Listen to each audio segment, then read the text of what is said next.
Hi everyone, আজ চলে এসেছি একটা অন্নপ্রাশন বাড়ির মেনু নিয়ে। তো প্রথমেই আমি তোমাদেরকে মেনু কার্ডটা দেখিয়ে দিলাম। তো ফার্স্টেই এসেছিল পিস কচুরি আর স্টাফড আলুর দম, আর তারপরেই দিয়ে দিয়েছিল শাহি পনির। প্রত্যেকটা জিনিসই খুবই সুন্দর ছিল। আর তারপরেই গরম গরম ফিশ ফ্রাই। তো ফিশ ফ্রাইটা খুবই ভালো ছিল। তারপরে স্যালাড দিল আর সস দিয়ে গিয়েছিল। তারপর এলো সস টপার, বাসন্তী পোলাও আর মটন কষা। এর মাঝে ফিশও ছিল, সেটা আমি স্কিপ করেছি, তাই তোমাদের দেখাতে পারলাম না।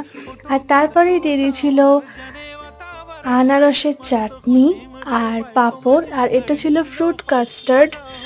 আর তারপরে রসগোল্লা সন্দেশ দিয়েছিল,